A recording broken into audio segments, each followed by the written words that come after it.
BNP আর India বোঝাপড়া হয়ে গেছে। কি হয়েছে সেই বোঝাপড়ায়?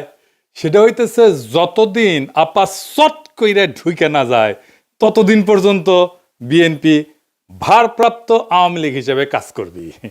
হ্যাঁ, ভারপ্রাপ্ত আওয়ামী লীগ। আমি কই বৃহত্তর আওয়ামী লীগের বিএনপি শাখা। সেই জন্যে ইন্ডিয়ান মিডিয়া উইঠা পড়ে লাগিয়েছে বিএনপিকে ক্ষমতায় নিয়ে আসতে। ইন্ডিয়ান মিডিয়া খবর দেখে এটা, হ্যাঁ, আনন্দবাজার পত্রিকায় সে লিখিচ্ছে খালেদা পুত্রের সম্বল নয়াদিল্লির বন্ধুত্ব মুক্তিযুদ্ধ। কি লিখেছে সেটাও কালে গুরুত্বপূর্ণ। এনা পড়ে শোনায়, পুরাটা না, কিছু অংশ বিএনপির নেতাকর্মীরা আপনারাও শুনেন। ওটি লিখিচ্ছে মুক্তিযুদ্ধ এবং ভারতকে পুঁজি কইরা প্রায় 1.5 যুগ পরে দেশের মাটিতে পা রাখতে চলেছেন খালেদা জিয়া পুত্র তথা বিএনপির ভারপ্রাপ্ত চেয়ারম্যান তারেক রহমান। নভেম্বরে সমাজ মাধ্যমে তারেক লিখেছিলেন এখনই দেশে ফেরার বিষয়ে সিদ্ধান্ত নেয়ার সুযোগ তার জন্য অবারিত এবং একক নিয়ন্ত্রণাধীন না। অনেকেরই প্রশ্ন, দিন 15-18 মধ্যে কি এমন হইল যে তিনি দেশে ফেরার ঘোষণা করলেন? বাস্তব হইল, মানে এখানে কইছে কেন দেশে ফেরার ঘোষণা করলেন, এটা কইছে এখানে বাস্তব হইল নয়াদিল্লির সমর্থন অনেকটাই নিশ্চিত করে ফেলেছেন বিএনপির ভারপ্রাপ্ত চেয়ারম্যান। বিদেশ মন্ত্রক সূত্রের খবর, বিদেশ মন্ত্রক মানে পররাষ্ট্র মন্ত্রণালয়, মানে ইন্ডিয়ার পররাষ্ট্র মন্ত্রণালয়, এটা কইছে বিএনপি ক্ষমতায় আসলে ভারত বাংলাদেশের মধ্যে যে চুক্তিগুলো আছে তাতে কোনো প্রভাব পড়বে না এবং বাংলাদেশের মাটিকে কোনো ভারত বিরোধী কাজে ব্যবহার করতে দেওয়া হবে না, এই মর্মে প্রতিশ্রুতি পাওয়া গিয়েছে তারেকের কাছ থেকে। কি মজা! ভারতের গোয়েন্দা সূত্রের বক্তব্য, ঢাকাকে পাশে পেতে নয়াদিল্লিরও দরকার বিএনপিকেই, কারণ কর্মকাণ্ড নিষিদ্ধ হয়, ভোটে লড়তে পারছে না আওয়ামী লীগ। তাই বাংলাদেশে কট্টরপন্থীদের বারবারন্ত আটকাইতে পারে একমাত্র বিএনপি।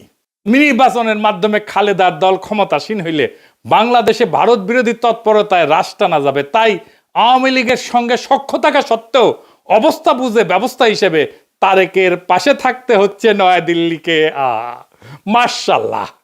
তাইলে তারেক রহমানের দেশে ফেরার সিদ্ধান্তটা ঝুলে ছিল ইন্ডিয়ার সাথে বোঝাপড়ায়।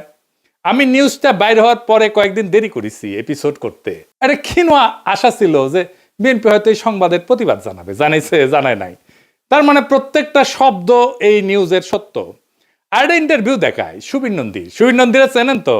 উই আসলে রয়ের স্পোক্সম্যান, মাউথপিস। রজা বলতে চায় বাংলাদেশ নিয়ে, তারাই দিয়ে বলায়। সে কি বলতেছে শুনেন। ভারত বাংলাদেশে কোন সরকার চাইবে? খুব সোজা উত্তর আমি তোমায় দিয়ে দিচ্ছি। Awami League is not in election, next best option is BNP, obviously not Jamaat. তারা অলরেডি 50 লাখ লোক নিয়ে জেহার টেয়াদের হুমকি দিচ্ছে। ফলে জামাত অবভিয়াসলি ইন্ডিয়া চাইবে না। অত অনেক কথা, ডিপ্লোম্যাটিক কথা বলে তো লাভ। কানেকশনটা হচ্ছে 71।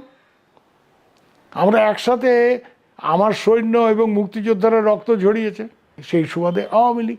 This is the historical fact. তো এই জায়গাতে হঠাৎ করে আজকে অন্য কিছু ডাইনামিক্স চলে আসবে, এটা তো আশা করাটাও ভুল। কিন্তু যে গভর্নমেন্ট আসবে তার সাথে ইন্ডিয়াকে তো ডিল করতে হবে। শুনেছেন তো? এইবার আরাটা দেখেন। তারপরে বিএনপি ভারতের পক্ষে এখন যে মুহূর্তে যতগুলো রাজনৈতিক প্রতিষ্ঠান আছে তার মধ্যে বিএনপি সব থেকে বেশি প্রো ইন্ডিয়া স্ট্যান্ড নিতে শুরু করেছে এবং বাণিজ্যের জন্য সহায়তা করবে বলছে। এখন এই অবস্থায় বিএনপির সাথে জামাতদের ঝগড়া হয়ে গেছে এবং জামাতকে তারা অত আসন দিতে চাইছে না। ভারত জামাতকে এই মুহূর্তে চায় না যে জামাত ক্ষমতায় আসুক, বরং বিএনপি ক্ষমতায় এলে ভারতের নিয়ন্ত্রণ করতে সুবিধা হয়। দেখেছেন? কইতেছে বিএনপি সবচেয়ে প্রো ইন্ডিয়া স্ট্যান্ড নিতে শুরু করছে। ইন্ডিয়ান রে কয় কি খুশি। এইটা তো গেল ইন্ডিয়ান মিডিয়ার কথা। দেশে আবার ইন্ডিয়ার 2টা মিডিয়া আছে না, পন্দের আলো আর দিল্লি স্টার। এদের ডাকিছে বিএনপি তারেক রহমানের স্বদেশ প্রত্যাবর্তনের বিষয়ে আলোচনা সবাই। হ্যাঁ, উনি পন্দের আলো যাবি না তা তো হয় না, তাই না? ওই যে কারণ আছে না, কারণ ওইটা গান আছে না, আলু আমার আলু ওগো আলুই ভুবন ভরা। ওরা যেটি দেখে সেটি আলু ছাড়া আর কিছু দেখে না। পুন্দের আলু আর প্রথম আলু। বাঙ্গু বাটপাটদের শিরোমণি মতিউর রহমান কি কইছে শুনেন। আমি ব্যক্তিগতভাবে এটা মনে করি যে দেশে একটা রাজনৈতিক শূন্যতা রয়েছে, চলছে, এটা একটা বিপজ্জনক। আমি সবসময় ভাবতাম বা এখনও মনে করি যে বিএনপির ভারপ্রাপ্ত চেয়ারম্যানের আরেকটু আগে, বেশ একটু আগে যদি আসতে পারতেন তাহলে এক্ষেত্রে হয়তো বিএনপি এবং দেশের মধ্যে একটা ভালো সুবিধাজনক অবস্থা তৈরি হতে পারত। এই মতিউর রহমান এখন তারেক রহমানের পায়ে পড়ে, বিএনপির পায়ে পড়ে, সেই লিখেছিল তারেকের দুর্নীতির বিচার হতে হবে। সেইখানে তারেক রহমানের নিজের স্বাক্ষরিত একটা হলফনামা থেকে উল্লেখ করে কইছিল এই মতিউর রহমান যে তারেক রহমান দুর্নীতি করেছে সেটা সে নিজেই স্বীকার করেছে, এ বাটপারি কইছিল।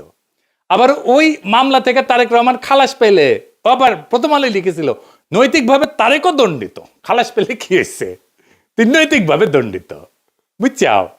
আর এখন কয় তারেক রহমান আগে দেশে ফিরলে ভালো হইতো। তো মতি ভাই, আপনি দুর্নীতির বিচার করবেন না? হ্যাঁ, তারেকের নাকি স্যাপ ফেলে স্যাটে নিছেন? ওই নিজেই তার আলপিনে প্রচ্ছদ প্রতিবেদন করেছিল তেলে ডুবে যাচ্ছেন তারেক রহমান। ওই তেল এখন তারেক রহমান কিছু দিচ্ছে, রেখে দিছিল নিজের জন্য। তো প্রথম আলো যে বিএনপি কি পরিমাণে ভালোবাসে, ভালোবাসা যে কত সেটা একটু দেখি। হ্যাঁ, আসেন। লিখিচ্ছে বগুড়ায় তারেককে ঘিরে আছে খুন সন্ত্রাসে জড়িত নেতাকর্মীরা। মতিউর রহমান এখন শিওর, এখন আর খুন সন্ত্রাসে জড়িত নেতাকর্মীরা তারেক রহমানকে ঘিরে থাকবে না। গ্রেনেড হামলা মামলা নিয়ে করছে তাজউদ্দিনকে পাকিস্তানে পাঠায় ডিজিএফআই। জানতেন খালেদার সম্মতিতে বসুন্ধরার কাছে 100 কোটি টাকা চাইছিলেন তারেক। জিজ্ঞাসাবাদে বাবর তো মতি ভাই কয় টাকা দিছে আপনার? সাব্বির খুনের ঘটনা চাপা দিতে আপোস রফা। তারেকের স্বেচ্ছাচারিতার অনেক নজির বগুড়ায়, ওগুলো কি উঠে গেছে? আচ্ছা, তারেক কি হিসাবে বগুড়ায় এত উদ্বোধন স্থাপন করছেন? আরো লাগবে, ওর পায়ে পড়তেও সময় লাগে না, ধাক্কা দিয়ে ফেলাই দিতেও সময় লাগে না। মূল উদ্দেশ্য হচ্ছে টিকে থাকা, যেন তেন প্রকারে টিকে থাকা। তো এইগুলো কি জার্নালিজম, বস্তুনিষ্ঠ সাংবাদিকতা? এই নিউজগুলো যদি সত্য হয় তাহলে মতিউর রহমানের কি তারেক রহমানের প্রত্যাবর্তনে মিটিং এ যায় তারেক রহমানকে দেশে কেন আসলো না সেই নিয়ে কান্নাকাটি করা যায়? নৈতিকভাবে এটা জায়েজ, এথিক্যালি উচিত এইটা? হাদি গুলি খাওয়ার পরে শিরোনাম করেছিল তফসিলের পরের দিন পার্থে গুলিবিদ্ধ। হাদির নামটা পর্যন্ত লেখে নাই। এতই ঘৃণা একজন মাদ্রাসা পড়ুয়া তরুণ প্রতিশ্রুতিশীল রাজনৈতিক নেতার প্রতি। এই যে প্রথম আলোর মজলুম ঘৃণা আর তেলা মাথায় তেল দেওয়া, এটা কি বার্তা দেয়? বার্তা দেয় এটাই যে আপনি শক্তের ভক্ত, নরমের জম। তাইলে তো আপনার সাথে গায়ের জোর দেখাবেই মানুষ, গায়ের জোরেই কথা কবে মানুষ। আরেক মাল আছে মাহফুজানন্দ প্রভুপাদ, সে কয় 53 বছরে নাকি সংবাদ মাধ্যমে আগুন দেওয়া হয়নি, ওই চান্দের দেশে আসিল। বাংলাদেশের 53 বছর বয়সে কোনো মিডিয়ার অফিস আগুন জ্বালানো হয় নাই। হ্যাঁ, 2013 সালের 12 ফেব্রুয়ারি দৈনিক নয়া দিগন্তের আরামবাগের কার্যালয় হামলা করে আগুন ধরায় দেওয়া হয়েছিল। তুই তো দমে দমে মিশা কথা কয়। ওই আগুনে পোড়ার পরে পত্রিকা বাইট করিছে, লিখিছে আনবাউড, মানে হইতেছে মাথা নত করে না। বাহ, প্রচুর সাহস। আসেন তার একটা ক্লিপ দেখি বেনজিরকে নিয়ে। বেনজিরের ভয়ে নাকি ওই কাঁপিচ্ছিল, শুনেন। আমরা কিন্তু এই যে আইজিপি বেনজিরের যে তার যে কুকর্ম আমরা কিন্তু মিডিয়াতে জানতাম, কিন্তু রিপোর্ট করতে সাহস পাইনি। আপনি হয়তো কিছু করতেন না, সরকার হয়তো কিছু করতো না, বাট ওই ধরনের একটা পাওয়ারফুল আইজিপি সে তো একটা সাংবাদিকটা কি না করতে পারত। শুনিছেন কত বড় সাহস? মাইনে নিলাম যে ওই ভিতু, তো তাইলে কি ওই পত্রিকার স্লোগানে journalism without fear or favour লেখার নৈতিক অধিকার আছে? মানে মাহফুজা নাম, আপনার লজ্জা নাই? আপনি তরুণদের কি শিখাইতেছেন? আপনার লজ্জা লাগে না এত ভণ্ডামি করতে? ভণ্ডামির তো মাত্রা আছে। আবার ক্রিটিক্যাল জার্নালিজম করার কথা কয়। ক্রিটিক্যাল জার্নালিজম বুঝে ডিজিএফ এর সাথে আন্ডারস্ট্যান্ডিং করে জার্নালিজম করেছে। এই যে তাসনিম কলিলি কয়ে দিছে ডিজিএফ এর দেওয়া নিউজ ভেরিফাই না করে ছাপাইছে, আবার পরে স্বীকারও করেছে এটা তো ভুল ছিল।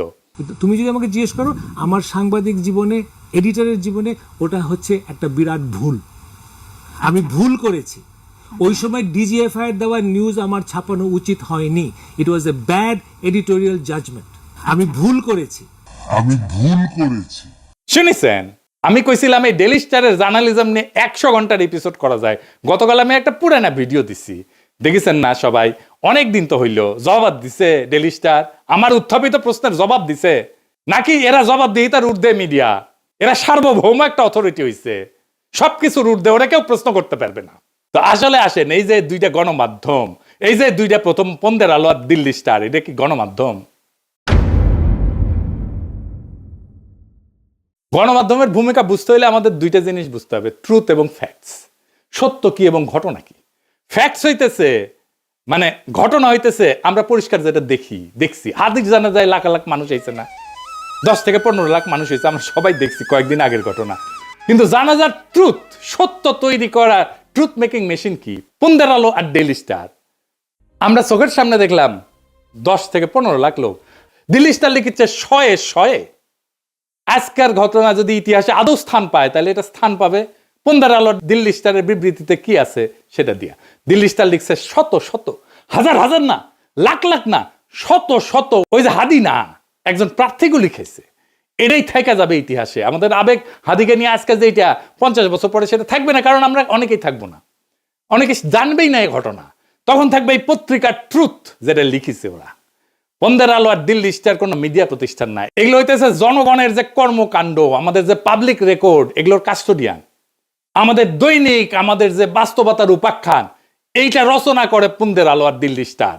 এটার একটা শক্তিশালী প্ল্যাটফর্ম।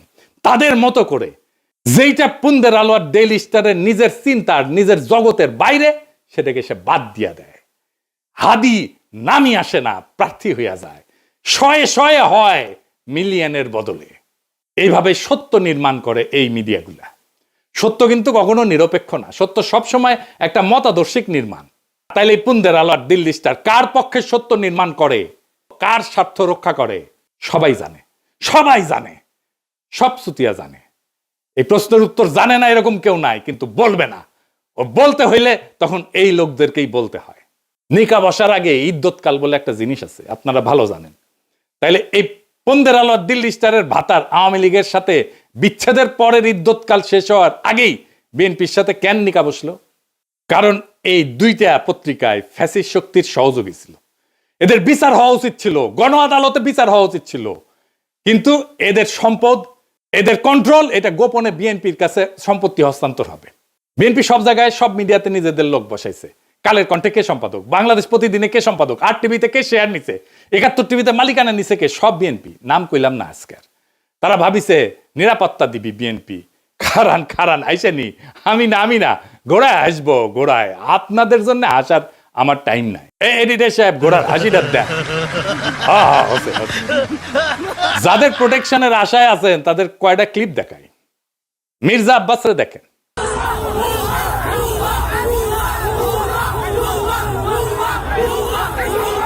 দেখেছেন ভুয়া স্লোগান তারে দেখা। এবার দেখেন হাদির জানাজায় সালাউদ্দিন সাহেব গেছে, তারে কি বলে পাবলিকে।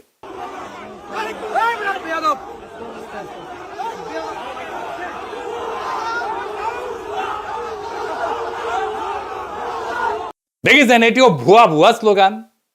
এবার দেখেন ফিরে যেতেছে সালাউদ্দিন, সেটিও দেখেন কি ভুয়া স্লোগান।